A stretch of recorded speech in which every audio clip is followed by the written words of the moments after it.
Sa manlulupig, di ka pasisiin. Colonial mentality is widely evident in our country, the Philippines today. It is somehow present in every Filipino mind, and we tend to neglect this mentality that hinders us from being nationalistic. Tangkilikin ang sariling atin. We hear this statement spoken quite often. Cliché as it may sound, but Filipinos do not live by it. What is the perspective of a colonial mentality to a Filipino? I'm Rowena Bacongis. I'm a professor. I belong to the College of Public Affairs and Development, UPLD. For you, what is colonial mentality? Well, colonialism actually started long ago, no? So, colonialism is the actual occupation of a stronger country to a weaker country, and which is why we have the colonized and the colonizer. Question. What local brands do you know, and do you use the said brands? Local brands. Human nature. Next question. Are we really living with democracy? Democracy, for me, is a concept, and it's difficult in the Philippines, primarily because also of the way we were exposed to it. So what is colonial mentality? It is the attitude that colonized people feel themselves to be inferior to their colonizers based on the fact of colonization.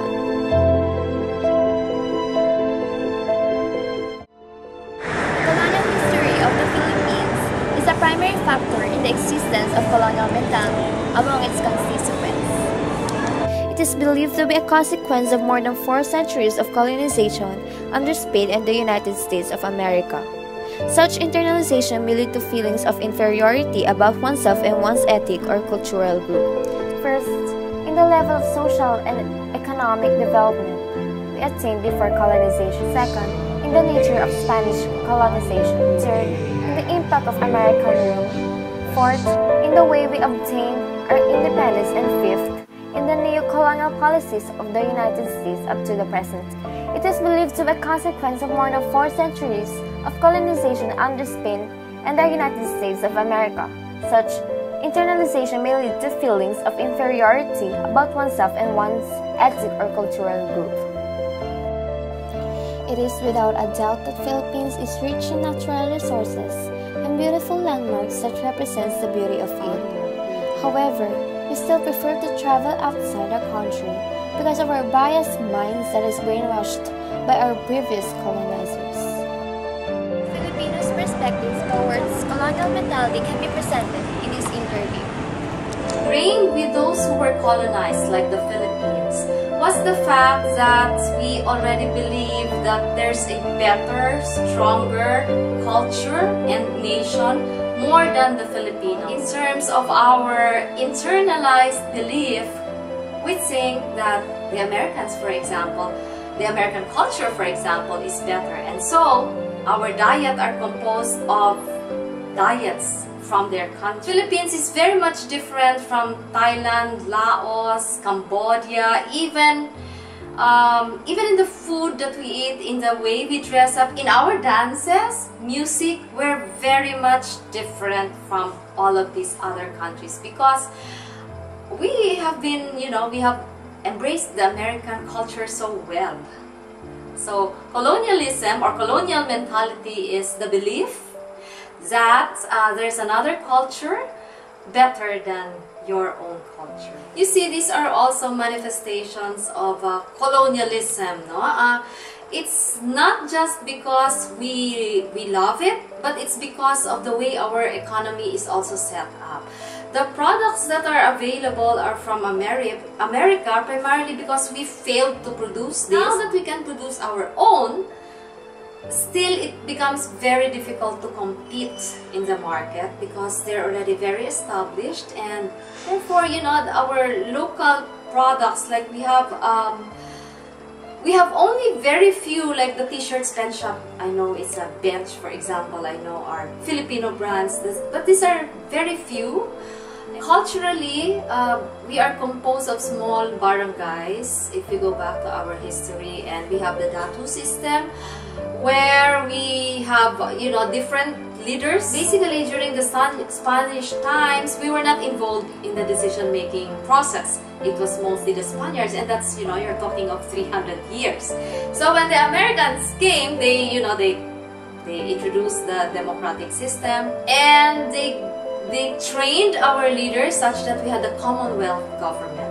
So by that time, they were thinking that we already know how to run our affairs, and they educated most of our early leaders, our early academicians in the United States. Our patriarchal and kinship society is also ingrained in us. And this is the reason also why we never succeed growing the Spanish government, because we are very regionalistic. And as a result of that, when we elect our leaders, because we do follow the democratic system, our institutions are following the American setup, which is a democratic society. People will choose based on personality, and even in small areas, we have different groups fighting one another because of trivial issues, not really because of political beliefs. No? So, for example, we elect people who are popular, who, if you really try to analyze it, do not stand up for certain issues, which should be the one that which should be the first criteria in choosing a leader in a democratic society. Say we are not prepared for the true concept of democracy. Going to the Duterte administration, are we really practicing democracy? If you try to look at the way he answers questions about issues, he seems to decide based on what he thinks and what he believes, and everybody else. So in a true democratic society, we have what we call participation in the decision making. No? So there should be consensus building where people are actually consulted, and we hear the voices of people in what they think, and these are factored in the final decision making. So of being transparent, we're not really sure of what is happening and what's the next move. So these are all not the principles in a democratic society. And there are a lot more, but in terms of these three, we fail as a democratic society.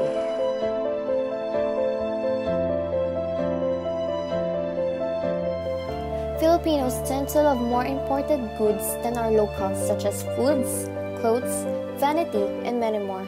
But why? Colonial mentality has affected us in both positive and negative ways. The positive ones are having open to new experiences, academic challenges like the method of teaching in every school, and having opportunities when it comes to traveling and researching. And the negative ones are having cultural shock and missing out the Filipino experience. Neocolonialism, on the other hand, exists. The power exercised and control is often the state which formerly ruled the territory. For example, in the case of South Vietnam, the former imperial power was France. But neocolonial control may be exercised by a consortium of financial interests which are not specifically identifiable with any particular state. In the reign of the eighth Marathon of the Philippines tourist campaign, the total number of visitor arrivals increased by 25.6% from 2012 to 2015, from a total of 4,272,811 visitors in 2012 to 5,360,682 visitors in 2015. Decolonization refers to the task of unclearing colonial mentality. Its objective is to retell the narrative of the oppressive colonial experience through a Philippine society, for the purpose of exposing its oppressive intent. Decolonization involves conscious mindset and deliberate action of individuals, strict implementation of the principles laid down in the Constitution, and laws that protect Philippine entrepreneurs from foreign exploitation exist in the Philippine Constitution, such as Filipino control of the economy. As a developing country, we Filipinos must patronize our own in order to strengthen our individuality. According to Claro M. Recto, nationalism is a natural antagonist of colonialism. For the independence of countries, such as ours, cannot compete until the last traces of colonialism have been eradicated. Based from the recent survey of the Philippine Statistics Authority last 2016, the number of overseas Filipino workers or OFWs who worked abroad during the period April to September were estimated at 2.2 million.